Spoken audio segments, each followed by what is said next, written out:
اس میں آپ دیکھیں کہ یہ بات میں نے اس لیے کہی ہے کہ بعض اوقات یہ ہوتا ہے کہ یہ جو جنات ہوتے ہیں یہ کچھ ایسی خبریں دوسرے کے بارے میں بتاتے ہیں جو عام لوگوں کو نہیں پتا ہوتی، تو انسان سمجھتا ہے کہ یہ انسان غیب کا علم جانتا ہے. مثلاً آپ کسی پیر کے پاس جاتے ہیں، کسی سیانے کے پاس جاتے ہیں، اور آپ اس کو اپنا کچھ حال بتاتے ہیں تو وہ آپ کی 10 اور باتیں بتاتا ہے. مثلاً آپ کے شوہر کی کچھ باتیں بتائے گا، وہ بات بتائے گا جو آج سویرے آپ کی یا رات کو آپ کے شوہر سے بات ہوئی. اب آپ پریشان ہوں گے کہ یہ بات تو میرے اور میرے شوہر کے علاوہ کسی تیسرے کو پتا نہیں، ان بزرگ کو کیسے پتا چل گئی، یہ ضرور غیب جانتے. اور یہاں سے انسان شرک میں مبتلا ہو جاتا اور گمراہ ہو جاتا. آپ کو معلوم ہے یہ ہوتا کیا ہے؟ ہوتا یہ ہے کہ ایسے کچھ لوگ جنات کو تابع کرتے ہیں، مسخر کرتے ہیں، اپنے قابو میں کرتے ہیں، اور اس کو بھیج دیتے ہیں فوراً اس شیطان کے پاس جو اس کے شوہر کے ساتھ لگا ہوا ہے، اور اس سے پوچھ لیتے ہیں کہ آج رات یہ شوہر اور بیوی آپس میں کیا بات کر رہے، اور وہ اس سے وہ بات پوچھ کے آ کے ادھر بتا دیتا اور یہ فوراً اس عورت کو بتا دیتا ہے، اور اس طرح انسان جو ہے وہ گمراہ ہو جاتا ہے. اسی لیے ایک صورت ہے جیسے گھر سے نکلتے وقت آپ بسم اللہ توکلت علی اللہ یہ پڑھتے ہیں تو وہ جو ہمزاد ہوتا ہے وہ آپ کی بات کسی کو بتا ہی نہیں سکتا، اس کا منہ بند ہو جاتا ہے. ہدیتا و وقیتا و کفیتا. اب یہ جو آپ کا ہمزاد شیطان ہے یہ آپ کی خبر کسی کو دینے پہ قادر نہیں، کسی دوسرے شیطان کو یہ نہیں بول سکتا کہ آپ نے کیا کیا آج، لہٰذا آپ محفوظ ہو گئے. اسی لیے اللہ کا ذکر ہر حال میں انسان کو محفوظ رکھتا ہے. صبح شام کی دعائیں پڑھیں، پھر اس کے علاوہ گھر سے نکلنے کی دعائیں پڑھیں، کھانا کھاتے وقت اللہ کا ذکر کریں، واش روم جاتے وقت، کیونکہ ان جنات کے ٹھکانے گندی جگہ ہوتی ہیں. اس میں ہمیں کیا دعا سکھائی گئی؟ اللہم انی اعوذ بک من الخبث والخبائث، کہ اللہ میں تیری پناہ میں آتا ہوں ان خبیث جنوں اور جنیوں کے شر سے، کیونکہ ان کے وہ ٹھکانے ہوتے ہیں، یہ گندی جگہ. اسی طرح آپ دیکھیں کہ جب آپ کسی ایسی درخت کے نیچے یا باہر کسی علاقے میں آپ کو ضرورت پیش آئے رفع حاجت کی تو اس میں بھی آپ دعائیں پڑھے بغیر کہیں نہ بیٹھے. عموماً درختوں کے نیچے لوگ بیٹھ کے جب رفع حاجت کرتے ہیں تو کئی دفعہ جنات کے اثر میں آ جاتے ہیں کہ وہ کہتے ہیں کہ انہوں نے ہمیں نقصان پہنچایا یا تکلیف دی. اور پھر سب سے زیادہ شیطان اس شخص پہ حملہ آور ہوتے ہیں جو غافل ہوتا ہے، اللہ کا ذکر نہیں کرتا. قرآن پاک میں آتا ہے وَمَن يَعْشُ عَن ذِكْرِ الرَّحْمَنِ نُقَيِّضْ لَهُ شَيْطَانًا، جو رحمان کے ذکر سے غفلت برتتا ہے، رحمان کے ذکر سے تغافل برتتا ہے، نُقَيِّضْ لَهُ شَيْطَانًا، ہم اس پہ شیطان مسلط کر دیتے ہیں، فَهُوَ لَهُ قَرِينٌ، وہ اس کا دوست بن جاتا ہے. یہ سورۃ زخرف کی آیت نمبر 36 ہے. اسی طرح ایک اور جگہ پر آتا ہے وَقَيَّضْنَا لَهُمْ قُرَنَاءَ، ہم نے ان پر ایسے ساتھی مسلط کر دیے ہیں، فَزَيَّنُوا لَهُم مَا بَيْنَ أَيْدِيهِمْ وَمَا خَلْفَهُمْ، جو انہیں آگے اور پیچھے ہر بری چیز خوشنما بنا کے دکھاتے ہیں. پھر اسی طرح یہ ہے کہ جیسے انسانوں کی فوجیں ایسی جنات کی فوجیں بھی ہیں، کیونکہ قرآن پاک میں افتتخذونہ وذریتہ، شیطان کی اولاد کا ذکر کیا گیا. پھر اسی طرح والذین کفروا اولیاءہم الطاغوت، تو یہاں طاغوت کا معنی کیا بتایا گیا تھا؟ شیطان بھی، تو یہ ان کے اولیاء ہیں. پھر انما یدعو حزبہ، شیطان کی حزب، حزب الشیطان قرآن میں اس کا بھی ذکر آتا ہے سورۃ فاطر میں. اب پھر اسی طرح شیطان بسا اوقات خود براہ راست حملہ آور ہوتا ہے، بسا اوقات اپنے انسان چیلوں کے ذریعے حملے کرتا ہے. 8ویں پارے میں آتا ہے نا وَكَذَلِكَ جَعَلْنَا لِكُلِّ نَبِيٍّ عَدُوًّا شَيَاطِينَ الْإِنسِ وَالْجِنِّ يُوحِي بَعْضُهُمْ إِلَى بَعْضٍ زُخْرُفَ الْقَوْلِ غُرُورًا وَلَوْ شَاءَ رَبُّكَ مَا فَعَلُوهُ فَذَرْهُمْ وَمَا يَفْتَرُونَ، کہ ہم نے ہر نبی کے لیے شیطان اور جن و انس میں سے دشمن بنا دیے ہیں، وہ ان میں سے بعض کو چکنی چپڑی باتیں القاء کرتے ہیں. پھر اسی طرح سورۃ الاعراف میں انا جعلنا الشیاطین اولیاء للذین لا یؤمنون، کہ ہم نے شیطان کو ان لوگوں کا سرپرست بنا دیا ہے کہ جو ایمان نہیں لاتے. سورۃ الانعام میں وان الشیاطین لیوحون، کہ شیطان جو ہے وہ وحی کرتے ہیں الی اولیائہم، اپنے دوستوں کی طرف، یعنی انسانوں میں سے جو انسان ان کے تابع ہوتے ہیں ان کو وہ کیا کرتے ہیں؟ وہی کرتے ہیں، القاء کرتے ہیں. اور پھر لیجادلوکم، وہ انسان تم سے جھگڑنے آ جاتے ہیں. وَإِنْ أَطَعْتُمُوهُمْ إِنَّكُمْ لَمُشْرِكُونَ، اگر تم ان کی بات مانو گے تو تم بھی شرک میں مبتلا ہو جاؤ گے. پھر اسی طرح کسی کے خلاف سرگوشیاں کرنا، کسر پسر کرنا، چھپ چھپ کے باتیں کرنا، یہ بھی ایک شیطانی عمل ہے. اللہ تعالیٰ فرماتے انما النجوى من الشیطان، یہ جو نجوہ ہوتا ہے نا، چپ کے دوسرے کے خلاف پیچھے باتیں کرنا، یہ شیطان کی طرف سے ہوتا ہے. یہ کس لیے؟ لیحزن الذین آمنوا، تاکہ ایمان والے جو ہے وہ غمگین ہوں، ان کو پریشان کرنے کے لیے کہ دیکھو یہ میرا مسلمان بھائی میرا خیر خواہ نہیں، اس کے ساتھ ملا ہوا ہے میرے خلاف. تو اس سے انسان مورلی ڈسٹرب ہوتا ہے. پھر اسی طرح انسان کو گمراہ کرنے کے لیے شیطان اور کیا کیا کرتا ہے؟ اعمال کو خوبصورت بنا کے دکھا دیتا ہے. اس نے کہا تھا نا بما اغویتنی لأزینن لہم فی الارض، دنیا کو اتنا خوبصورت بنا دیتا ہے کہ آخرت کی طرف سوچنے کا وقت ہی نہیں ملتا انسان کو. برے عمل بھی اس کو اپنے بڑے اچھے لگنے لگتے ہیں، وہ اپنی برائی پر مطمئن بیٹھا ہوتا ہے. اب دیکھیں کہ بعض اوقات ہمارا ضمیر ہمیں جگاتا ہے اور کہتے ہیں کہ دیکھو غلط کر رہے ہو، لیکن اس کے باوجود ہم کہتے ہیں کیا ہوا، فلاں جو غلط کام کر رہا ہے. اس لیے اس چیز سے بہت زیادہ متنبہ ہونے کی ضرورت ہے، بہت خبردار رہنے کی ضرورت ہے. قرآن پاک میں ایک اور جگہ سورۃ النحل میں تاللہ لقد ارسلنا الی امم من قبلک فزین لهم الشیطان اعمالهم، شیطان نے ان کے اعمال خوبصورت بنا دیے. پھر اسی طرح وقیدنا لهم قرناء فزینوا لهم ما بین ایدیہم وما خلفهم وحق علیہم القول فی امم قد خلت من قبلهم من الجن والانس انہم کانوا خاسرین. پھر اسی طرح بعض اوقات غلط کام کو ایک خوبصورت نام دیتا ہے کہ ہم اس کی غلطی کو محسوس ہی نہیں کرتے. مثلا سود یا ربا کا نام انٹرسٹ رکھ دیا. انٹرسٹ کتنا انٹرسٹنگ ہے نا، کتنا خوبصورت ہے. پھر اسی طرح رقص و سرود اور فحاشی کا نام آرٹ رکھ دیا. پھر اسی طرح ظالمانہ ٹیکس کو کیا کہا، یعنی شاہی حق کہہ دیا اس کو. پھر اسی طرح شراب کے خوبصورت نام رکھ دیے.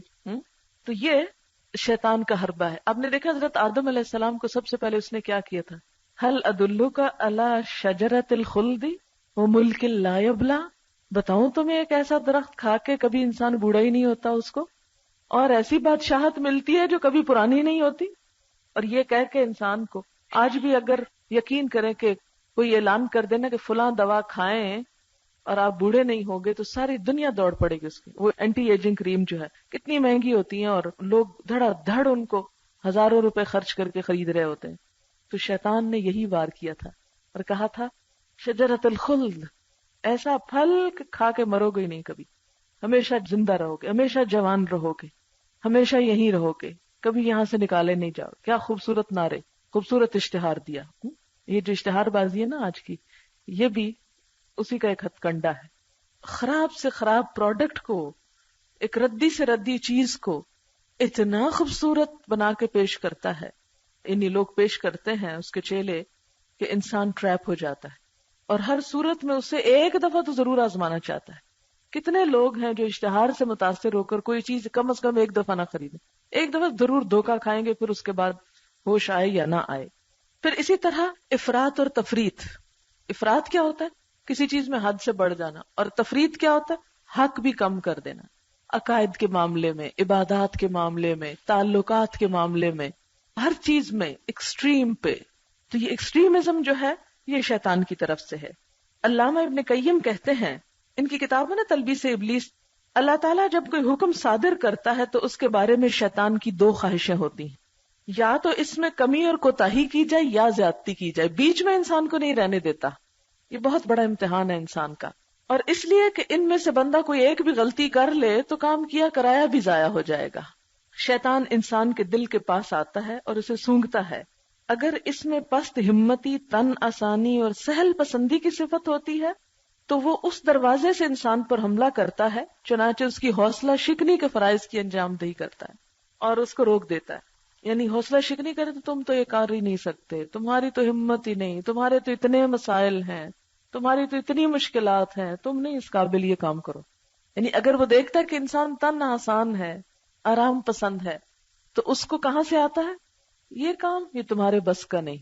بہت سے لوگ اچھے بھلے صحت مند حج پہ نہیں جاتے، ڈر کے مارے کہ وہ ہم کر ہی نہیں سکتے، وہ ہم برداشت نہیں کر سکتے. اچھا اب دوسرا شخص جس کو وہ بڑا قوت والا پاتا ہے، بڑا زور آور پاتا ہے، اس کے پاس آتا ہے اور کہتا ہے لو یہ کام تم تو اس کو چٹکی بجانے میں کرو بلکہ اس سے زیادہ بھی کر سکتے ہو، لہذا وہ ضرورت سے زیادہ کروا دیتا ہے جو مطلوب نہیں ہوتا. اس کے نتیجے میں انسان پھر تھک کے ہار کے بیٹھ جاتا ہے. مثلا تہجد اتنے پڑھواتا ہے کہ نماز فجر قضا کرواتا ہے کہ تم تو اتنے اچھے ہو، اتنے نیک ہو، اتنی ہمت ہو. لوگ ایسے کہتے ہیں کہ آنکھ نہیں کھلتی، تمہاری تو روز کھل جاتی، اور 2 رکعت پڑھ لی تو 4 پڑھ سکتے، 4 کے 8. پھر انسان کہتا ہے مسنون تو یہی ہے نا، اتنا ہی پڑھنا. نہیں نہیں، وہ تو حضور صلی اللہ علیہ وسلم تھے نا، تم تو ان سے بھی، وہ تو نیک تھے. اور جیسے وہ کچھ صحابہ کرام نے بھی کیا تھا نا، حضرت عائشہ کے پاس جا کر حضور کی عبادت کا پوچھا، جو پتا چلا کہ وہ تو 8 رکعتیں پڑھتے تھے، تو وہ تو حضور تھے، ہم ساری رات پڑھیں گے. تو حضور صلی اللہ علیہ وسلم کو جو پتا چلا تو آپ بہت غضبناک ہوئے، چہرہ مبارک کا رنگ بدل گیا اور کہا کہ یہ میری سنت ہے. اور قرآن میں کیا حکم دیا گیا؟ لا تقدموا بین یدی اللہ ورسولہ، اللہ رسول سے آگے مت بڑھنے کی فکر کرو. تو بعض بدعات ایسی کرواتا ہے، ایسے کاموں میں الجھاتا ہے کہ جو کرنے کے نہیں ہوتے، لیکن ان میں اتنا مصروف کر دیتا ہے ہم کو کہ جو اصل کرنے کے کام ہوتے ہیں وہ چھوٹ ہی جاتے ہیں. مثلا وضو میں 3 دفعہ کرنے سے نہیں ابھی تمہارے تو کچھ خشک رہ ہی گیا ہوگا، 5 دفعہ کر لو، 7 دفعہ. اسی لیے آپ صلی اللہ علیہ وسلم نے سختی سے روکا، فرمایا اگر کسی نے 3 دفعہ سے اوپر کیا تو کیا ہے؟ فقد اساء وظلم، اس نے برا کیا، ظلم کیا.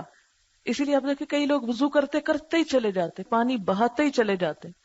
تو یہ ایک شیطانی وسوسہ ہوتا ہے کہ ابھی تم نہیں پاک ہوئے. ولہان ہے نا اس کا نام جو اس وقت مسلط ہوتا ہے. یعنی تفرید کیا ہے کہ صراط مستقیم تک انسان پہنچ ہی نہ سکے، اور افراد کیا آگے نکل جائے اس سے بھی. اب مثلا اگر آپ نے کسی جگہ پہنچنا ہے اور آپ کی گاڑی اس سے پہلے ہی خراب ہو جائے اور پہنچ ہی نہ سکے، یا آپ وہ جگہ کراس کر کے کہیں آگے نکل جائیں، تو یہ دونوں صورتحال کیا ہے؟ انتہائی پریشان کن ہے نا. آپ کامیاب کب ہیں؟ کہ جب آپ اپنی منزل پہ پہنچ جائیں. ہمارے لیے بھی آخرت کی منزل پہ پہنچنا نہایت اہم ہے. ایسا نہ ہو کہ جو کرنے کے کام ہے وہ تو ہم سے رہ جائیں، اور جو نہیں کرنے کے یہ ہماری ذمہ داری نہیں، ان میں ہم پڑھ کے اصل فرض کو بھول جائیں. اس لیے ہمیشہ انسان کو اس بات کا حساب لیتے رہنا چاہیے اور اللہ سے دعا بھی مانگنی چاہیے. میں اپنی دعاؤں میں یہ دعا بہت خاص کرتی ہوں کہ یا رب العالمین، جو میری زندگی میں وہ کام ہے جو مجھے نہیں کرنے چاہیے، تو کہیں ایسا نہ ہو شیطان جھانسا دے کے مجھے ان کاموں میں الجھا اور جو مجھے کرنا چاہیے وہ میں چھوڑ بیٹھوں. تو یا رب العالمین مجھے اس سے محفوظ رکھنا کہ جو میرے کرنے کے نہیں میں ان میں نہ پڑوں. کیونکہ زندگی، جیسے سلمان فارسی کا قول ہے نا، علوم بہت سارے ہیں لیکن پہلے دین کا علم سیکھو، کیونکہ باقیوں کے بغیر تو آخرت میں کامیابی ہو سکتی ہے، اس کے بغیر نہیں ہو سکتی. اس سے مراد یہ ہے کہ انسان سے ایسے ایسے کام کرواتا ہے دین ہی کے نام پہ، مثلا خیر ہی کے نام سے، کہ جس میں انسان پڑھ کے اس کام کو چھوڑ دے جس میں اس سے زیادہ خیر ہے. مثلا اگر پیسے ہی خرچ کرنا چاہتے ہیں آپ، تو وہ آپ کو ایسی جگہ نہیں لگانے دے گا کہ جس سے آپ کو زیادہ سے زیادہ ثواب ہو. وہ آپ کو ہیر پھیر کر کے ادھر موڑ دے گا کہ جہاں ثواب تو ہے مگر کم درجے کا ہے. کیونکہ وہ کمبخت کبھی نہیں چاہتا کہ آپ اعلیٰ درجے کی نیکی کریں اور آپ جلدی جسٹ لگا کے آگے پہنچ جائیں. اس لیے یاد رکھیں یہ اس کا بڑا شدید حربہ ہے کہ غیر ضروری کاموں میں مصروف کروا کے انتہائی ضروری کام سے غافل کروانا. جیسے ہم ہر 5 نمازوں میں کر رہے ہوتے ہیں، اچھا یہ کام کر لوں پھر نماز پڑھتی، یہ پڑھ لوں پھر کرتی. یہ ہوتا کہ اول وقت نکل جاتا ہے. آپ صلی اللہ علیہ وسلم نے کیا فرمایا تھا؟ اول وقت پہ اللہ کی مغفرت کا وعدہ ہے، درجوں کی بلندی کا وعدہ ہے. یہ حدیث کے مفہوم ہے. لیکن اس کے برعکس جب دیر سے پڑھتا ہے انسان تو فرض تو ادا ہو جاتا ہے، لیکن اللہ کا وعدہ نہیں، چاہے تو معاف کر دے اور چاہے نہ کرے. یہ حدیث کا مفہوم ہے. اب آپ نے نماز بھی پڑھی لیکن لیٹ کر کے پڑھی تو کیا ہوا؟ محنت اتنی لگی، وضو بھی وہی ہوا، رکعتیں بھی اتنی پڑی، ٹائم بھی وہی لگا، اجر کم ملا. ہے نا یہ آفت؟ پھر ایک اہم کام کے وقت جب ہم غیر اہم کام شروع کر دیتے ہیں، ایک بیکار کام شروع کر دیتے ہیں، تو اب کیا ہوتا ہے؟ اجر میں تو کمی ہو گئی. مثلا اگر ایک شخص کو بزنس کرنا ہے اور وہ بزنس کے وقت میں کوئی اور کام شروع کر دیتا ہے، تو اب اس نے کیا کیا؟ مثلا صبح سویا رہتا ہے، یعنی میری تھکاوٹ ہے یا اور کچھ اس طرح کی چیز. آپ صلی اللہ علیہ وسلم نے صبح سویرے نکلتا اس کے لیے برکت کی دعا کی، اس کے رزق میں برکت ہو، یا اس کو کسی اور ایسے کام میں الجھا دیتا ہے. تو ہمیشہ بہت محتاط رہنے کی ضرورت ہے. اب مثلا تعلیم حاصل کرنے کے لیے آپ آتے ہیں تو آپ کو کہے گا کہ دیکھو فلاں بیمار ہے، اس کی عادت کو چلو. فلاں اس مشکل میں اس کی وہ مدد کرو. اتنا ہیر پھیر دے گا، اس کام سے دور کر دے گا آپ کو.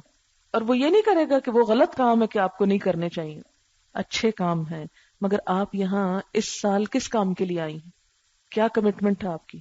یعنی ساری زندگی تو سارے کام کرنے ہیں، مگر اس سال میں علم میں پختگی حاصل کرنی، ایک ایک قطرہ لینا ہے. آپ دیکھیں نا، جیسے نبی صلی اللہ علیہ وسلم نے پلیٹ صاف کرنے کو کہا نا، اور کیا فرمایا کہ معلوم نہیں کہ کس حصے میں برکت ہے، انگلیاں تک چاٹ لو. تو علم کے معاملے میں بھی کبھی حقیر نہ سمجھے کہ یہ تو قطرہ ہے، یہ تو میں کر لوں گی، پھر کسی وقت کر لوں گی. نہیں، جب تک وہ قطرہ بھی اس بڑے ذخیرے میں ایڈ نہیں ہوگا تو وہ پوری برکت نہیں آئے گی.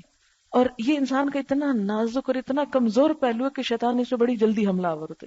جیسے میں پی ایچ ڈی کر رہی تھی، کبھی بچوں کی یاد دلواتا، کبھی مجھے کہتا کہ تم پہ کب فرض ہے، یہ تو عورتوں پہ فرض ہی نہیں کہ اتنا علم حاصل کرے، تو مردوں کا کام ہے، یا کسی کا ادھر کا ہے ادھر کا ہے، بہت کچھ وسوسے. تم سے خدا پوچھے گا نہیں تم نے بچوں کو جو چھوڑا ہے، تم سے خدا یہ نہیں پوچھے گا جو تم فلاں کام نہیں کر رہی. اب آپ دیکھیں وہ سب باتیں اپنی جگہ. یعنی میں کہتی ہوں کہ ان 4 سالوں میں جتنا شیطان مجھ پہ حملہ آور ہوا ہے شاید زندگی کے کسی حصے میں نہیں. اور مجھے پتا تھا کہ یہ 4 سال قربانی کے کروں گی تو اس قابل ہوں گی جس میں آج کر رہی ہوں. کیونکہ جانے سے پہلے میں سب حالات کا یہاں سے جائزہ لے کر گئی تھی کہ مجھے چاہیے کیا کیا. مجھے ڈگری چاہیے، مجھے علم چاہیے، مجھے تجربہ چاہیے، ساری لسٹ تھی میرے سامنے. اور ایسے ہی نہیں کہ جذبات میں اٹھ کے بھاگ چلی تھی، کہ سب کچھ چھوڑ کے الٹ پلٹ کر کے چلی گئی تھی. نہیں، یہ ایک لمبی پلاننگ تھی، ایک منصوبہ تھا کہ مجھے یہ کرنا ہے، یہ کام، یہ سب کچھ دین کی خدمت کے لیے مجھے حاصل کرنا ہے. اور اس میں یہ نہیں کہ کوئی میرا ذاتی فیصلہ تھا. میرے والد عالم تھے الحمدللہ، میرے سسر عالم تھے اور عالموں کی صحبت تھی. ان سب کے مشورے، ان کی اجازت، ان کے تعاون، ان کے دین کے فتوے کے ساتھ میں نکلی تھی. اور پھر وہاں بھی الحمدللہ علماء سے تعلق تھا اور ان کے سامنے سب کچھ ہو رہا تھا. اس کے باوجود شیطان ایسی ایسی نازک رگوں پہ حملہ کرتا تھا کہ خیال دلاتا کہ بس جو کچھ کر رہی ہے بالکل بیکار ہے اور تم اس سے بہتر فلاں اور فلاں کام کر سکتی. اب تھوڑی دیر کے لیے سوچے، اگر میں ان میں سے کسی ایک چیز کو مان کے اپنا وقت ضائع کر کے آ جاتی تو لوگوں کے لیے ایک اتنی بیڈ ایگزامپل ہوتی. دیکھا پی ایچ ڈی کرنے گئی تھی، کر کے نہیں آئی، ڈگری لے کر نہیں آئی. اور مجھے پتا ہے کہ اس معاشرے میں ڈگری کی ویلیو کیا ہے. یہ ڈگری میں نے اس لیے نہیں حاصل کی کہ میرے نام کے ساتھ ایک ٹائٹل لگ جائے، اس لیے حاصل کی تھی کہ یہ ہتھیار ہے. جسے میدان میں لڑنے کے لیے ایک ہتھیار چاہیے ہوتا ہے نا، تلوار کے بغیر جتنے بھی جذبے ہوں آپ نہیں لڑ سکتے.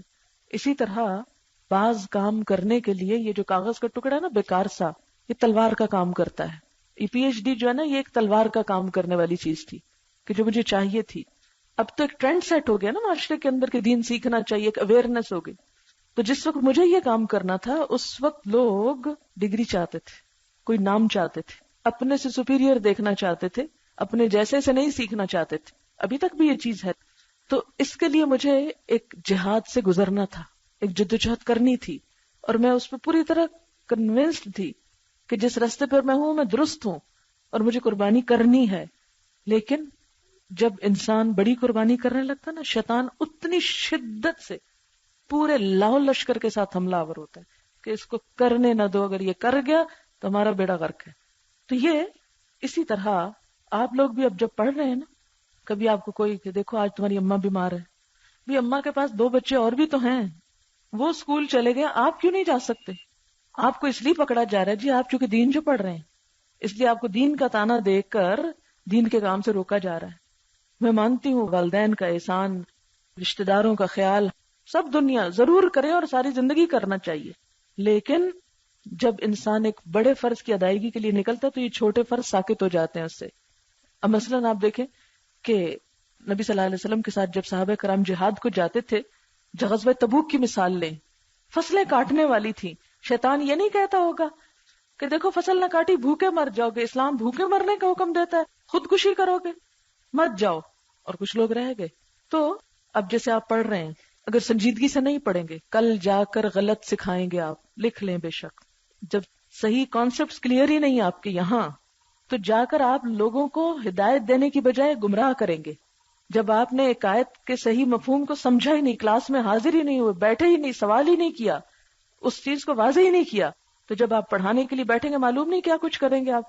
شیطان یہی تو چاہتا ہے کہ آپ تھکیں بھی، سکھائیں بھی اور غلط سکھائیں، تاکہ آپ کے نامہ اعمال میں نیکی کی بجائے بدی لکھی جائے. لوگوں کو گمراہ کرنے کا الزام لکھا جائے. تو اس لیے میں سمجھتی ہوں کہ باقی کام بھی بڑے ضروری ہیں، لیکن جب آپ اس چیز کے ساتھ آپ نے کمٹمنٹ کی ہے تو اس کمٹمنٹ کو نبھائیں، کیونکہ اگر اس میں کمی رہ گئی تو یہ بہت بڑا جرم ہوگا، کیونکہ آپ نے اوروں کو لے کر چلنا ہے. یہ کورس اس چیز کے لیے نہیں کہ صرف آپ کے عمل میں ایک اچھی خوشگوار تبدیلی آ جائے، یہ اس لیے بھی کہ آپ نے دوسروں کو راہ دکھانی. اور شیطان سب سے بڑھ کر حملہ آور ہوگا، وہ آپ سے وہ کام کرائے گا جو آپ کے علاوہ اور لوگوں کو کرنے چاہیے اور کرنے والے موجود ہیں. اس وقت وہ ہمیں پھسلاتا ہے، احساس دلاتا ہے، دیکھو اگر تم نے یہ نہ کیا تو لوگ کہیں گے دیکھو کیسا ہے، کیسا دین کا کام کر رہا ہے، یہ کام بھی نہیں کرتا. بعض اوقات لوگ مجھ سے بھی کچھ باتیں کرتے ہیں، آپ نے یہ تو کیا نہیں تو آپ قرآن کیا سکھا رہی؟ تو میں اس وقت یہ کہتی ہوں کہ کیا یہ کام صرف میرے کرنے سے ہوگا یا اس کی ذمہ داری صرف ایک مجھ پر ہے؟ اگر صرف ایک مجھ پر ہے تو میں وہ چھوڑ دیتی ہوں جو میں کر رہی ہوں. آپ کے خیال میں وہ غیر اہم کام ہے جو میں کر رہی ہوں؟ یعنی میں بیکار کھیل کھیل رہی ہوں؟ جو میں کر رہی ہوں وہ بھی بہت اہم ہے، اور میں 100% کنونسڈ ہوں اس چیز سے کہ جو میں کر رہی ہوں مجھے کرنا ہے اور کرنا چاہیے. میں اب کسی قیمت پر اس کو چھوڑ کر اس سے کم اہم کام جو کوئی دوسرا کر سکتا ہے وہ نہیں کروں گی کہ میرا یہ وقت ضائع نہ ہو. کیوں؟ اس لیے کہ جو میں کر رہی ہوں اگر آپ میری جگہ آ جائیں تو میں وہ کرتی ہوں. میری جگہ آپ آ جائیں، یہاں بیٹھ جائیں، یہ کام آپ سکھائیں تو میں وہ کرتی ہوں جو آپ نہیں کرنا چاہتے اور مجھ سے کروانا چاہتے ہیں. ٹھیک ہے، کرنے کو تو ہر وقت آپ کام کریں اور بہت کچھ کریں. کام تو اتنے ہیں خیر کے، بھلائی کے، نیکی کے، جو کبھی ختم نہ ہو. بہت سارے لوگ مثلاً مجھے کہتے ہیں جی آپ تو امیر لوگوں کو پڑھا رہی ہیں بیٹھ کے، کبھی کچی بستیوں میں جا کے دیکھا آپ نے کیا ہو رہا ہے؟ ہاں میں نے دیکھا ہے، میں کئی جگہ گئی ہوں کچی بستیوں میں، لیکن مجھے اشتہار نہیں دینا کہ میں جاتی ہوں. اور الحمدللہ کچی بستیوں میں بھی ہماری برانچز کھل رہی ہیں. مجھے ان کو نہ اپنی صفائی دینی ہے نہ جواب دینا ہے، لیکن میری پلاننگ کیا ہے کہ میں یہاں ایک ریسورس پرسن کی حیثیت سے بیٹھوں، میرے پاس اسٹوڈنٹس آئیں اور وہ واپس جا کے ہر جگہ پھیل جائیں، کچی بستیوں میں بھی جائیں اور پکیوں میں بھی جائیں اور شہروں میں بھی جائیں اور دیہاتوں میں بھی جائیں، پاکستان میں بھی جائیں اور امریکہ میں بھی جائیں اور ہر جگہ جائیں. کیا میں ہر جگہ جا سکتی ہوں؟ میں ہر جگہ نہیں جا سکتی. جہاں تک میرے ہمت اور استطاعت ہے بس وہاں چلی جاتی ہوں، ہر جگہ نہیں جاتی، جا ہی نہیں سکتی. بعض اوقات لوگ آتے ہیں جی لوگ آج کل بڑا تبلیغ کا کام کر رہے ہیں لیکن ان کو ذرا احساس نہیں کہ ہسپتالوں میں مریضوں پہ کیا گزر رہی ہے. اب آپ اتنا گلٹی فیل کرتے ہیں، ہاں واقعی کتنے ہم بے حس لوگ ہیں، ہم کیا کام فضول سا کر رہے ہیں یہاں بیٹھ کے، ہمیں تو ہسپتال جا کے خدمت کرنی چاہیے. ہسپتال والوں نے وہ جو عملہ رکھا ہوا ہے ہزاروں میں، وہ کس کام کے لیے رکھا ہوا ہے؟ پھر وہاں جو فنڈز دیے جاتے ہیں وہ کس کام کے لیے دیے جاتے ہیں؟ وہاں جو فیسلٹیز ہے وہ کس لیے دی جاتی؟ کبھی سوچا تم نے کہ اسپتال میں اگر مریضوں کو دوا نہیں مل رہی، کیئر نہیں مل رہی، تو وہ آپ کے جانے سے نہیں ملے گی زیادہ. آپ اس جڑ کو پکڑیں کہ وہ کیوں نہیں مل رہی. میرا کام یہ ہے کہ اس کی اصلاح کروں کہ مریضوں کو حق نہیں مل رہا، ڈاکٹرز کے ہوتے ہوئے، فنڈز کے ہوتے ہوئے، نرسز کے ہوتے ہوئے، بلڈنگز کے ہوتے ہوئے. پھر آپ تو سارا پیسہ اتنی مہنگی جگہ خریدنے پہ لگا دیا، اس سے بہتر تھا کوئی یتیم خانہ بنوا دیتی، کوئی اور کام کر لیتی. تو کیا معاشرے میں اور افراد موجود نہیں ہے کہ جو یہ کام کریں؟ وہ کریں یہ کام. مجھے یہ کام کرنا ہے تاکہ میں یہاں بیٹھ کے لوگوں کو بتاؤں کہ یتیموں کا خیال رکھو. مجھے یہاں بیٹھ کے یہ کام کرنا ہے کہ میں لوگوں کو ہلاؤں کہ معاشرے کے مسکینوں اور بھوکوں کو دو. کیا یہ غیر اہم کام ہے کہ میں وہ کی پرووائڈ کر رہی ہوں کہ جس میں سب کے دکھوں کا علاج ہے؟ آپ کیوں اس بات پہ تلے ہوئے ہیں کہ روز مجھے ستائیں کہ آپ جو کام کر رہی ہیں وہ تو کوئی خاص نہیں ہے، اس سے بڑے اچھے کام وہ اور وہ اور وہ ہیں. اور الحمدللہ یہ اللہ کی تائید سے میں ایسے کسی جھانسے میں نہیں آتی، اور نہ میں اس وقت گلٹی کانشیس ہوتی ہوں کہ نہیں واقعی میں تو وہاں یہ نہیں کر. جو حسب استطاعت ہوتا ہے صدقات میں سے، جس کو میں جانتی ہوں کہ اس کو بھیج سکتی ہوں، کسی کے ذریعے کروا سکتی ہوں، کسی کے نوٹس میں لے آتی ہوں، وہ میں کر دیتی ہوں. لیکن ہر کسی کے کہنے پہ ہر جگہ نہیں چل پڑتی. یہی استقامت ہوتی کہ جمے رہو، اپنے محاذ پہ کھڑے رہو. وہ صحابہ کرام نے جنگ احد میں جگہ چھوڑی تھی تو کیا ہوا تھا؟ آپ کیا چاہتے ہیں مجھ سے کہ میں یہ جگہ چھوڑ دوں، یہ کام چھوڑ دوں؟ جب تک جان میں جان ہے، ہمت ہے، یہ نہیں چھٹے گا انشاءاللہ اللہ کے فضل سے، کیونکہ وہ لے رہا ہے یہ کام. تو یہ بات میں اس لیے آپ کو بتانا چاہتی ہوں. اس کا یہ مطلب نہیں کہ آپ خدمت خلق چھوڑ دیں، آپ غریبوں کو دیکھنا چھوڑ دیں، ہسپتالوں کو چھوڑ دیں. ہمیشہ اپنی صلاحیت کا جائزہ لیں. آپ کہاں فٹ ہوتے ہیں، اللہ نے آپ کو کس کام کے لیے پیدا کیا ہے. پہلے تو یہ سوچیں جو کام آپ کر رہے ہیں وہ غلط نہیں ہے. دوسری بات ہے اگر کوئی اور یہ کرنے کے لیے آتا ہے آپ کرسی خالی کریں، اس کو یہاں بٹھائیں اور خود وہاں چلے جائیں جہاں کوئی اور نہیں ہے. لیکن اگر یہاں نہیں کوئی بیٹھ کے یہ کر سکتا ابھی، یا ابھی نہیں کرنے کے قابل ہوا، تو پھر ابھی تو مجھے ہی کرنا ہے. اگر میں نے جگہ چھوڑی تو پھر یہ میرا جرم ہوگا.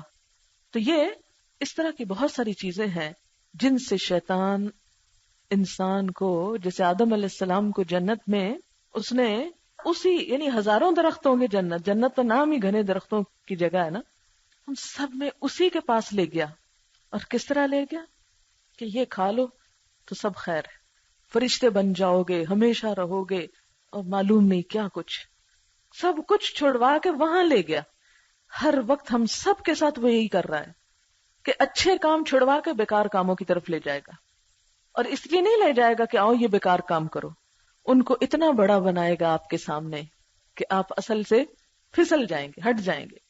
تو اس لیے ہر لمحے اس بات پہ محتاط رہنے کی ضرورت ہے، اور اللہ کی پناہ کے بغیر اس سے آپ نہیں بچ سکتے. جب تک اللہ سے تعلق مضبوط نہیں ہوتا، اللہ کی پناہ آپ طلب نہیں بچا جا سکتا.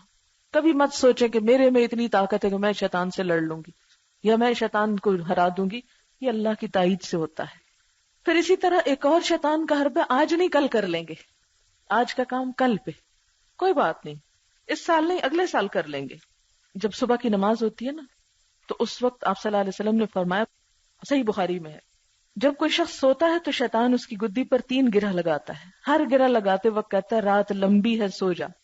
آدمی بیدار ہو جاتا ہے اور اللہ کا نام لیتا ہے تو ایک گرہ کھل جاتی، وضو کرتا ہے دوسری کھل جاتی، نماز پڑھتا ہے ساری گرہیں کھل جاتی ہیں، اور وہ چست، خوش دل، تازہ دم ہو جاتا ہے، ورنہ اس پہ خباثت اور سستی طاری ہو جاتی. پھر اس طرح بخاری اور مسلم میں اگر کوئی شخص نیند سے بیدار ہو اور وضو کرے تو اسے 3 مرتبہ ناک سے پانی ڈال کے جھاڑنا چاہیے، اس لیے کہ شیطان ناک کے باندھ سے پھر رات گزارتا ہے. یہ حدیث کے الفاظ ہیں، اس لیے ماننے ہوں گے.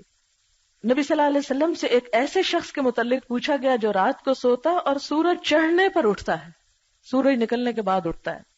آپ نے فرمایا ایسے شخص کے کان میں شیطان پیشاب کرتا ہے. جی ہاں، اب یہ میری بات نہیں ہے، صحیح حدیث ہے اور ماننا ہوگا. اب ہم کہیں گے کہ وہ ہمیں تو نظر نہیں آتا، تو شیطان خود کہاں نظر آتا ہے؟ جیسے وہ خود آپ کو نظر نہیں آتا اور اس کا وجود ہے، اسی طرح اس کے جو سارے لوازمات ہیں کہ وہ کھا رہا ہے اور وہ پیشاب کر رہا ہے، وہ بھی موجود ہے سب کچھ. لیکن ضروری نہیں کہ وہ انسانی کسی چیز سے ریزمبل کرتا ہو. اچھا، یہ ساری باتیں کیوں کرتا ہے؟ انسان کو ٹالنے کے لیے. ابھی نہیں، ٹھہر جا، سو جا.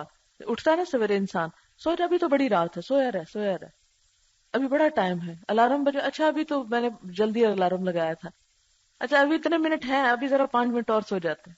سب سے زیادہ حملہ آور اس وقت ہو رہا ہوتا ہے. ابن الجوزی کہتے ہیں کتنے یہودیوں اور عیسائیوں کے دلوں میں اسلام کی محبت کا خیال آیا، لیکن شیطان ان کو روکتا رہا اور کہتا رہا جلدی مت کرو، ابھی غور و فکر اور کر لو، ابھی اسلام کو ذرا اور سمجھ لو.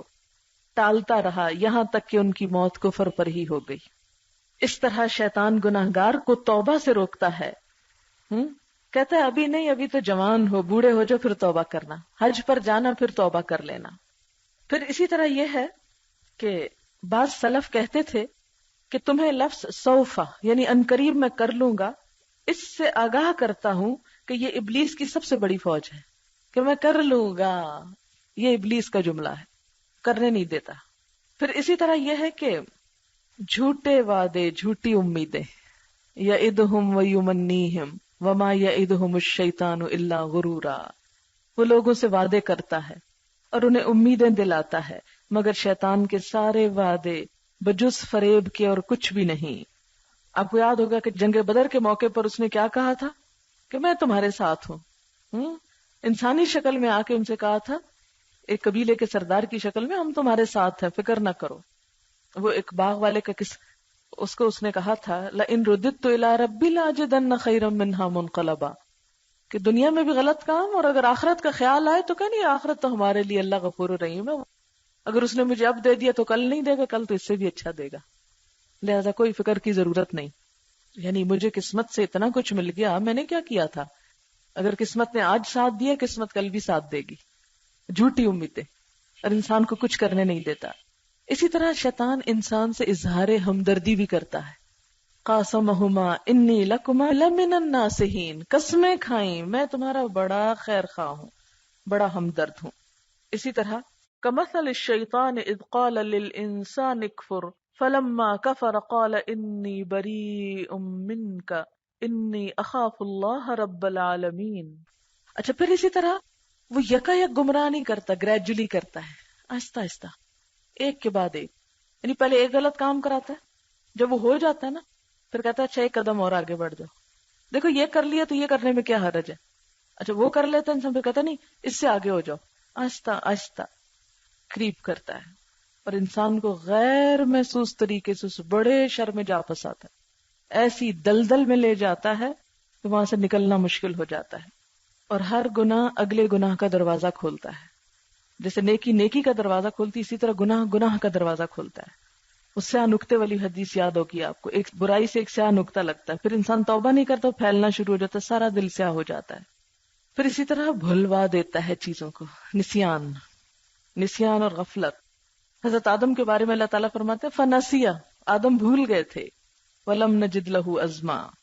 حضرت موسیٰ اور خضر کے قصے میں کیا کہا تھا اس نے کہ ما انسانیہ الا الشیطان ان اذکرہ، اچھے کاموں کو بھلوا دیتا ہے.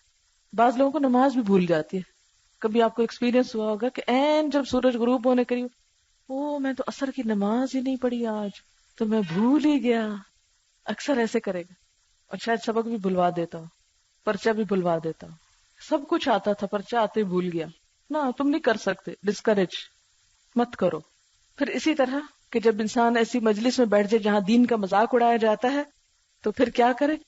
وَإِمَّا يُنْسِيَنَّكَ الشَّيْطَانُ فَلَا تَقْعُدْ بَعْدَ الذِّكْرَى مَعَ الْقَوْمِ الظَّالِمِينَ. شیطان تمہیں بھلوا دے تو جب غلطی کا احساس ہو تو پھر ایسے لوگوں کے ساتھ مت بیٹھو. پھر اسی طرح یوسف علیہ السلام کو کئی سال جیل میں رہنا پڑا. کیوں؟ جس شخص کو انہوں نے میسج دے کے بھیجا تھا اسے فَأَنْسَاهُ الشَّيْطَانُ، شیطان نے وہ اچھا کام کروانا بھلوا دیا اس کو. اور آہستہ آہستہ انسان پہ حاوی ہوتا ہے، پھر پوری طرح کلی کنٹرول میں لے لیتا ہے، پھر انسان کو پورا غافل کر دیتا ہے. جیسے سورۃ المجادلہ میں آتا ہے استحوذ علیہم الشیطان فانساہم ذکر اللہ. سب سے پہلے اللہ کا ذکر چپ کراتا ہے، بند کرواتا ہے. شیطان ان پر مسلط ہو چکا ہے اور اس نے خدا کی یاد ان کے دل سے نکال دی ہے، اور وہ شیطان کی پارٹی کے لوگ ہیں. خبردار، ان حزب الشیطان هم الخاسرون، شیطان کی پارٹی کے لوگ خسارہ پانے والے، یعنی جو اس کے ساتھ غلط کاموں میں شریک ہو جائیں. پھر اسی طرح یہ ہے کہ خوف دلاتا ہے، اچھے کام کرتے وقت انسان کو خوف دلاتا ہے، یہ کیا تمہاری صحت خراب ہو جائے گی، روزے رکھو گے صحت خراب ہو جائے گی، بیماری بڑھ جائے گی. پھر اسی طرح نماز پڑھو گے گھٹنے گھس جائیں گے، بیٹھ کے پڑھا کرو. بعضوں کا تو واقعی ڈاکٹرز منع کر دیتے ہیں، لیکن آپ نے دیکھا ہوگا کہ جو لوگ شروع سے یوز ٹو ہوتے ہیں، بوڑھے سے بوڑھے بھی ہو جاتے ہیں لیکن وہ کرتے رہتے ہیں، ان کو فرق نہیں پڑتا. پھر اسی طرح یہ ہے کہ انسان کے نفس پہ غلبہ پاتا ہے، نفسانی خواہشات کو ابھارتا ہے، ایسے کام کرواتا ہے کہ جس میں نفس کو لذت ملتی ہے. پھر اور اس کی میں ابھی مزید ڈیٹیل بتاؤں گی اگلی آیت کے ذریعے کہ نفس پہ کس طرح کنٹرول کرتا ہے، نفس کو پسندیدہ چیزیں کون سی ہیں اور وہ ان کے ذریعے کیسے آتا ہے. پھر شکوک و شبہات ڈالتا ہے. شکوک و شبہات بخاری اور مسلم کی حدیث ہے، تم میں سے بعض آدمیوں کے پاس شیطان آ کر کہتا ہے فلاں چیز کس نے پیدا کی، فلاں کس نے پیدا کی، اور نوبت یہاں تک پہنچتی ہے کہ پوچھتا ہے تیرے رب کو کس نے پیدا کیا. کبھی آیا ایسا خیال؟ یہ سراسر شیطان کی طرف سے ہے. جب بات یہاں تک پہنچ جائے تو آدمی کو اللہ کی پناہ مانگنی چاہیے اور وہیں رک جانا چاہیے. بس بعض صحابہ اپنے دل میں پیدا ہونے والے شیطان کے وسوسوں کے بارے میں نبی صلی اللہ علیہ وسلم سے شکایت کی اور کہا کہ یا رسول اللہ صلی اللہ علیہ وسلم، ہمارے دل میں ایسے خیالات پیدا ہوتے ہیں جن کو زبان پر لانا بھی ہم کو گوارا نہیں. آپ نے فرمایا کیا حقیقت میں تمہارے دلوں میں ایسے خیال آتے ہیں؟ انہوں نے کہا ہاں. آپ نے فرمایا یہی خالص ایمان، کہ شیطان اسی جگہ پہ حملہ کرتا ہے جہاں ایمان ہوتا ہے، وسوسے وہیں آتے ہیں جہاں ایمان ہوتا. جیسے چور ڈاکو کہاں حملہ کرتے ہیں؟ جہاں کوئی مال دولت ہوتی. تو جس دل میں ایمان ہوتا ہے وہیں شیطان آتا ہے اور ایسے برے برے خیالات لاتا ہے کہ انسان زبان پہ نہ لا سکے. بعض اوقات ایسی بری خیالات دماغ پہ چپک کر رہ جاتے ہیں کہ انسان صحیح کام کرنے کی ہمت ہی نہیں پاتا اپنے اندر.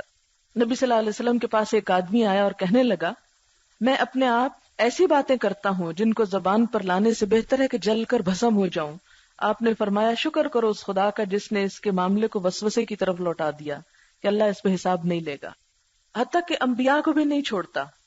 وہ آیت یاد ہوگی وما ارسلنا من قبلک من رسول ولا نبی الا اذا تمنى القى الشیطان فی امنیتہ فینسخ اللہ ما یلقی الشیطان ثم یحکم اللہ آیاتہ واللہ علیم حکیم. اس کا ترجمہ کیا ہے؟ اے نبی صلی اللہ علیہ وسلم، تم سے پہلے ہم نے نہ کوئی رسول ایسا بھیجا ہے نہ نبی جس کے ساتھ یہ معاملہ پیش نہ آیا ہو کہ جب اس نے تمنا کی شیطان نے اس کی تمنا میں کچھ ڈال دیا. اس طرح جو کچھ بھی شیطان القاء کرتا ہے اللہ اس کو ختم کر دیتا ہے اور اپنی آیات کو پختہ کرتا ہے، اور اللہ علیم و حکیم ہے. اللہ ایسے کیوں ہونے دیتا ہے؟ تاکہ شیطان کی ڈالی خرابی کو فتنہ بنا دے ان لوگوں کے لیے جن کے دلوں میں بیماری ہے اور جن کے دل سخت ہے. بے شک ظالم لوگ اناد میں بہت دور نکل گئے ہیں. پھر کچھ شیطانی کام ہیں جیسے شراب، جوا، بت پرستی، فال نکالنا کہ رجس من عمل الشیطان. جو شخص ان کاموں میں مبتلا ہو وہ پوری طرح شیطان کے تسلط میں ہے. کیونکہ بعض لوگ یہ کہتے ہیں نا کہ شراب کہاں حرام ہے، فرمایا من عمل الشیطان. تو جو عمل الشیطان کوئی نیکی کا کام نہیں ہو سکتا. پھر اسی طرح جادوگری، پھر اسی طرح فال لینا پرندوں سے، تیروں سے، پھر اسی طرح جادو کے چکر میں مبتلا ہو جانا. اور انسان کی مشکل یہ ہے کہ انسان ایسے توہمات میں مبتلا ہو کر ایسے طریقوں سے جادو کا توڑ شروع کرواتا ہے کہ جس میں پھر شرک میں مبتلا ہو جاتا ہے. پھر اسی طرح مرد کے لیے عورت کی شکل میں شیطان، کیونکہ عورت جب گھر سے نکلتی ہے شیطان ساتھ نکل آتا ہے اور مرد کے لیے اس کو بہت پرکشش بنا دیتا ہے. اسی طرح گیت گانے وغیرہ، یہ ایسے ہتھ کنڈے ہیں جن کے ذریعے شیطان دلوں میں بگاڑ پیدا کرتا ہے اور نفس کو تباہ کر دیتا ہے. اس کے بارے میں آگے وہ جو بسوتے کا لفظ ہے وہاں میں وضاحت کروں گی. پھر شریعت کی پابندی میں سستی اور ہر چیز کی ابتدا دل میں وسوسہ ڈال کر وہ لاتا ہے. اسی لیے دعا سکھائی گئی قل اعوذ برب الناس ملک الناس الہ الناس من شر الوسواس الخناس الذي يوسوس في صدور الناس من الجنة والناس. صبح شام بھی 3 دفعہ پڑھیں اور رات کو سوتے وقت بھی، تو انشاءاللہ اس کے وسوسوں سے محفوظ رہیں گے. جب اس کے وسوسوں سے محفوظ رہیں گے تو آپ اس کا ترنے والا نہیں بنیں گے. جب اس نے کہا لأحتنکنا، میں کھا جاؤں گا اس کو، چبا جاؤں گا اس کو، کھینچ لوں گا اس کو اپنی طرف، اس کی بیخ کو نہیں کر ڈالوں گا، صاف کر ڈالوں گا. بسا اوقات 70 نیکیاں کرواتا ہے تاکہ ایک غلط کام کر کے ان کو ضائع کروائے. یعنی پہلے تھکاتا ہے انسان کو، یہ اچھا کام کر لو، یہ اچھا کر لو، یہ اچھا کر. انسان اچھے کرتا جاتا ہے حتیٰ کہ ایسا ایک کرواتا ہے کہ سارے برباد، سب ڈھا دے. لیکن ساتھ ہی یاد رکھیں، اب اتنی باتیں اس کی ساتھ یاد رکھیں کہ اللہ تعالیٰ فرماتے ہیں ان عبادی لیس لک علیہم سلطان، میرے بندے ان پہ تیرا کوئی زور نہ چلے گا، تیرا کوئی بس نہیں چلے گا، تیرا ہر ہتھ کنڈا ان پہ ناکام ہو جائے گا. وکفا بربک وکیلا، اور توکل کے لیے تیرا رب کافی ہے. ان عبادی یعنی میرے چنے ہوئے بندے، میرے مومن بندے، اپنی طرف نسبت کی کہ جو میرے سے تعلق رکھیں گے، میری اطاعت کریں گے، مجھ سے محبت کریں گے، میرے راستے پہ چلیں گے، پھر تو ان پہ زور نہیں رکھتا، انہیں میں حفاظت میں رکھوں گا، میں بچا لوں گا. تیرے پاس کوئی زور نہیں ہے کہ تو ان پہ زبردستی کر سکے، کیونکہ شیطان کا کام وسوسے ڈالنا تو ہے مگر زبردستی نہیں کچھ کرا سکتا. آپ کا ہاتھ پکڑ کے کچھ نہیں کرا سکتا، آپ کو کھینچ کے کہیں نہیں لے جا سکتا. وہ قوت آپ کو اللہ نے دی کیونکہ آپ کو فضیلت بخشی. وَلَقَدْ كَرَّمْنَا بَنِي آدم. انسان شیطان کی ساری سازشوں، چالوں، حربوں کے باوجود شیطان کے مقابلے میں افضل ہے، طاقتور ہے، اگر وہ اس کے مقابلے میں اپنی طاقت کو استعمال کرے. لیکن یہ اسی وقت ہو سکتا ہے جب آپ اس کی چالوں سے آگاہ ہوں. تو اب آگاہ تو کر دیا ہے، اب آگے آپ کا کام. قال اذهب، فرمایا جا. کس نے فرمایا؟ اللہ تعالیٰ نے.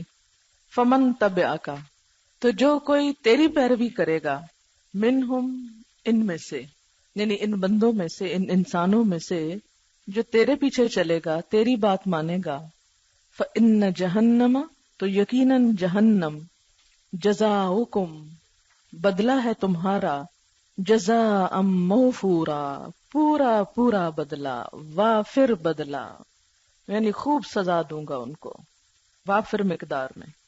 اب وہ کس کس طرح کر رہا ہے، کیا کیا اس کو چھوٹ دی گئی، اس کے ہتھیار آلات کیا ہیں؟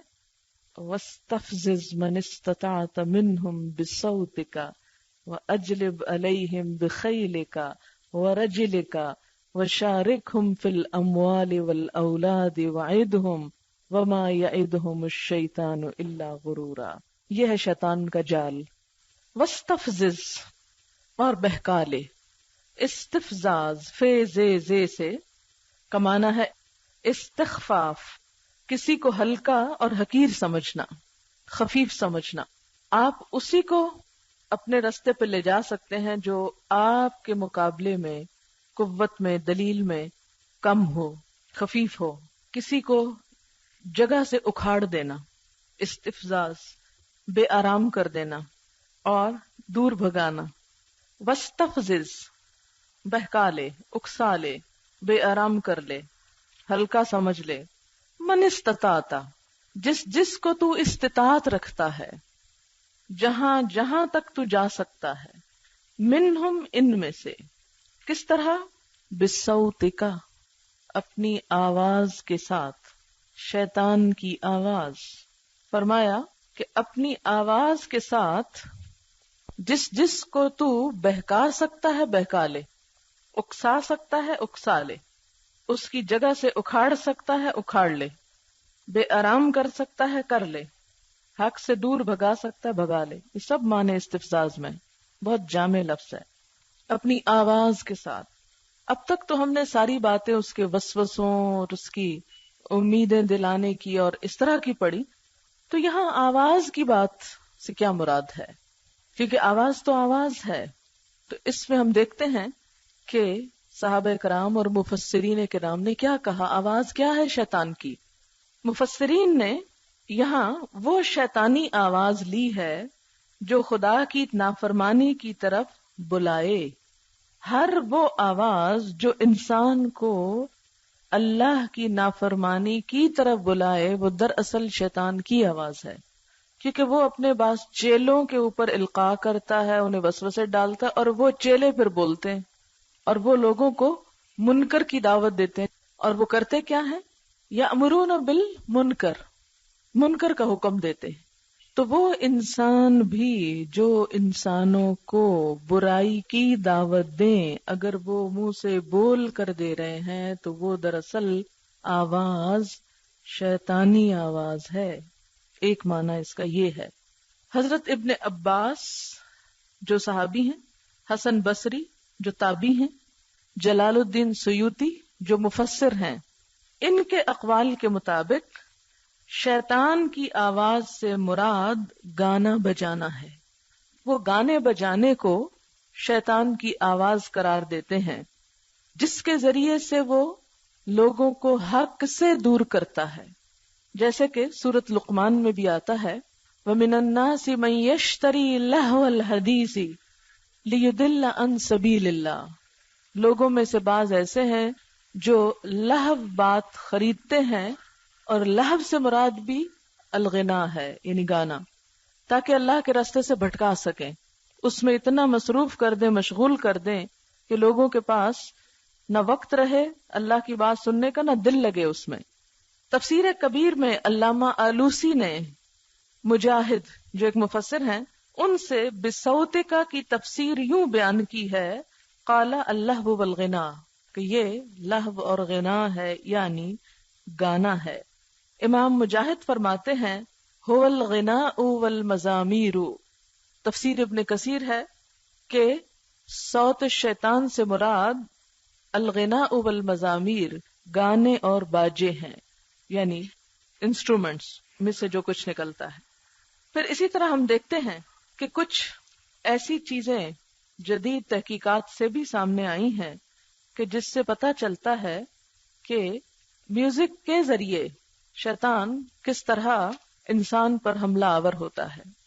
ساؤتھ افریقہ کے ایک اسکالر ہیں رشید کرولیا، انہوں نے اس موضوع پر کافی ریسرچ کی، اور سمر کورس میں ایک بچی نے وہ کیسٹ دی جو کورس کی انچارج تھی ان کو، اور پھر اس موضوع پر وہ ساری کیسٹ ٹرانسکرائب کرائے گی، پھر اس کی ٹرانسلیشن ہوئی، اور جو اس ریسرچ کے اندر تھا اس کو بھی، اور بہت ساری کتابوں کو سامنے رکھ کر ایک لیکچر پریپئر کیا گیا میوزک کے موضوع پر. تو اس کے کچھ اقتباسات ہیں، اس لیکچر میں سے کچھ چیزیں ہیں. تو رشید کرولیا صاحب کی تحقیق کی بنیاد کیا ہے؟ وہ کہتے ہیں کہ موسیقاروں کو شیطان کی مدد حاصل ہوتی ہے، اور موسیقی کی مجالس میں شیاطین گانا گانے والوں اور سننے والوں کے ہم نشین ہوتے ہیں. گویا موسیقی اور شیطان کا چولی دامن کا ساتھ ہے. جس طرح اللہ کے ذکر کے موقع پر، قرآن پڑھنے کے موقع پر فرشتے اترتے ہیں، اسی طرح شیاطین بھی ایسی مجلسوں پر اترتے ہیں جہاں گانا بجانا ہوتا ہے. سورۃ شعراء میں آتا ہے هل انبئکم علی من تنزل الشیاطین، کیا میں تم کو بتاؤں کہ شیاطین کس پر اترتے ہیں؟ تنزل علی کل افاک اثیم، وہ اترتے ہیں ہر گناہگار اور ہر سخت جھوٹے انسان پر. افاک افک سے ہے نہایت جھوٹا. اور پھر ایسی شاعری کہ جس میں فحاشی ہو اور جس میں جذبات کو اکسانے والی اور جنس پر مبنی باتیں جس کے اندر پائی جاتی ہوں، ایسے شاعروں کے بارے میں قرآن واضح طور پر کہتا ہے کہ شعراء ان کی پیروی بہکے ہوئے لوگ ہی کرتے ہیں. اور بہکاتا کون ہے انسان کو؟ شیطان. یعنی انسان شیطان کے بہکاوے میں آ کر اپنا سارا انٹرسٹ ایسی بیہودہ شعر و شاعری میں ڈیولپ کر لیتا ہے کہ اس کو پھر کوئی سنجیدہ بات اچھی ہی نہیں لگتی. ابن تیمیہ اپنی کتاب رسالہ وجد و سماع میں لکھتے ہیں کہ گانے بجانے کی مجالس میں شیاطین موجود رہتے ہیں. شیطان ایسی مجالس میں جس رقاص پر چاہیں مسلط ہو جاتے ہیں اور اسے شیطانی وجد میں مبتلا کر دیتے ہیں، حتیٰ کہ ان میں سے بعض حاضرین کے سروں پر بھی ناچنے لگتے ہیں. قوال کبھی مختلف زبانوں میں گفتگو کرنے لگتے ہیں، کبھی آگ میں گھس جاتے ہیں اور جلتے نہیں. یعنی بعض گانے والے گاتے گاتے آگ میں بھی چلے جائیں تو نہیں جلتے، کیونکہ شیطان ان میں حلول کر جاتا ہے. لیکن شعبدات کا ظہور قبولیت کی دلیل نہیں کہ کوئی شخص آگ میں بھی گھس جائے اور اس کو آگ نہ جلائے تو کوئی کہے کہ دیکھا یہ اللہ کا کتنا پیارا ہے، گاتے گاتے اس کو حال پڑ گیا. یہ حرکات و اقوال جب انسان نماز میں اور تلاوت کلام پاک میں مصروف ہو تو سرزد نہیں ہوتی، کیونکہ یہ عبادات شرعی ایمانی اسلامی عبادتیں ہیں اور شیطان کو دفع کرتی ہیں، برخلاف وہ عبادتیں جو بدعت، شرک، شیطانی خود ساختہ فلسفے پر مبنی ہو شیاطین کو جمع کر لیتی ہیں. یعنی نبی صلی اللہ علیہ وسلم اور صحابہ کرام کو کبھی قرآن پڑھتے وقت، نماز پڑھتے وقت حال نہیں پڑا تھا. اس لیے ابن تیمیہ کہتے ہیں کہ اگر کسی عبادت پر بھی ایسی بے خودی کسی کیفیت طاری ہو جائے کہ انسان ہوش و حواس کھو بیٹھے تو وہ بدعت ہوگی، کیونکہ اگر یہ اتنا ہی نیکی کا کام ہوتا تو نبی صلی اللہ علیہ وسلم پر سب سے پہلے اس کا تجربہ ہوتا، صحابہ کرام پہ سب سے پہلے یہ چیز آتی. آپ نے کبھی سنا ہوگا لوگوں کو یہ کہتے ہوئے کہ نماز پڑھتے پڑھتے ایک ایسی کیفیت طاری ہوئی کہ میں جھومنے لگ گئی. اور میں نے خود سنا ہے، تو میں بڑی پریشان ہوئی کہ یہ کیا ہوا، یہ کیا چیز تھی، کیونکہ نبی صلی اللہ علیہ وسلم تو کبھی نماز میں نہیں جھومے، صحابہ کرام سے کوئی ایسی بات نہیں ملتی. اگر ہم یہ کہیں کہ ہماری کیفیت ان سے زیادہ اچھی ہے اس لیے ہم جھوم اٹھے تو پھر کچھ گڑبڑ ہے، کسی اور چیز کا تسلط ہے. سورۃ زخرف آیت 36 میں ہے وَمَن يَعْشُ عَن ذِكْرِ الرَّحْمَٰنِ نُقَيِّضْ لَهُ شَيْطَانًا فَهُوَ لَهُ قَرِينٌ. حضرت عبداللہ بن دینار فرماتے ہیں کہ میں عبداللہ بن عمر کے ساتھ بازار کی طرف نکلا، آپ ایک چھوٹی بچی کے پاس سے گزرے، وہ گانا گا رہی تھی. آپ نے فرمایا یقیناً اگر شیطان کسی کو چھوڑتا تو اس بچی کو چھوڑ دیتا، لیکن وہ بچوں کو بھی نہیں چھوڑتا. بعض اوقات بچے جھوم رہے ہوتے ہیں تو ہم کہتے ہیں یہ تو بچے ہیں، معصوم ہیں. دیکھا، یہ گانا تو ہر انسان کی فطرت میں ہے، اس لیے بچے کے اوپر ایسا اثر ہے. رشید کرولیا صاحب کی تحقیق کے مطابق شیطانی پیغامات کا کام دنیا کی ہر زبان کی موسیقی میں ہو رہا ہے. یعنی موسیقی میں آج کل ایک ایسا ٹرینڈ ہے کہ جس میں شیطانی میسیجز دیے جاتے ہیں.